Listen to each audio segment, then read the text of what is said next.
సామెతల గ్రంథము 15వ అధ్యాయము.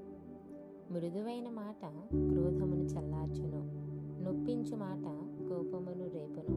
జ్ఞానుల నాలుక మనోహరమైన జ్ఞానాంశములు పలుకును, బుద్ధిహీనుల నోరు మూఢవాక్యములను కుమ్మరించును.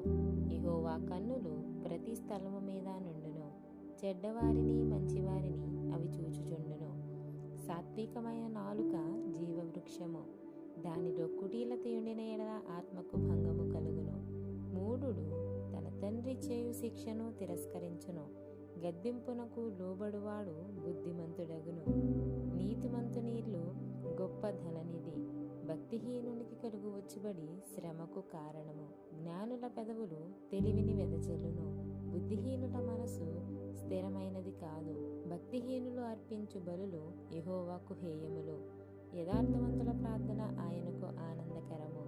భక్తిహీనుల మార్గము యెహోవాకు హేయము, నీతి అనుసరించు వానిని ఆయన ప్రేమించును. మార్గము విడిచిన వానికి కఠిన శిక్ష కలుగును, గద్దింపును ద్వేషించువారు మరణము నొందుదురు.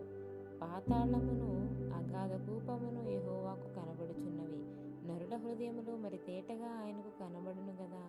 అపహాసకుడు తన్ను గద్దించు వారిని ప్రేమించడు, వాడు జ్ఞానుల యొద్దకు వెళ్ళడు. సంతోష హృదయము ముఖమునకు తేటనిచ్చును, మనోదుఃఖము వలన ఆత్మ నలిగిపోవును. బుద్ధిమంతుని మనస్సు జ్ఞానము వెదకును, బుద్ధిహీనులు మూఢత్వము భుజించెదరు.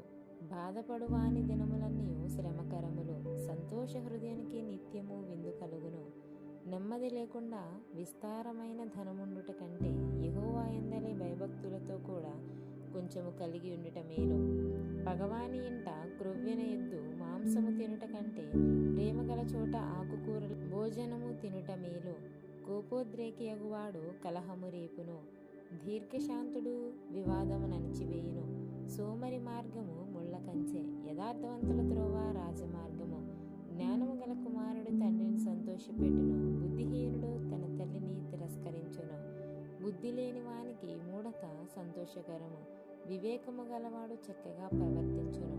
ఆలోచన చెప్పువారు లేని చోట ఉద్దేశములు వ్యర్థమగును, ఆలోచన చెప్పువారు బహుమంది ఉన్న ఎడల ఉద్దేశములు దృఢపడును.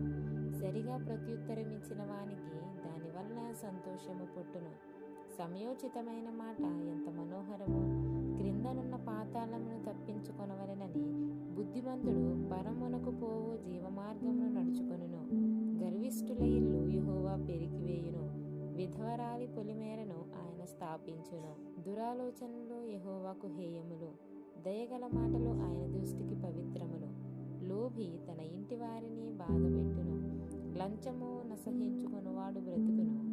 నీతిమంతుని మనస్సు యుక్తమైన ప్రత్యుత్తరమిచ్చుటకు ప్రయత్నించును, భక్తిహీనుల నోరు చెడ్డ మాటలు కుమ్మరించును.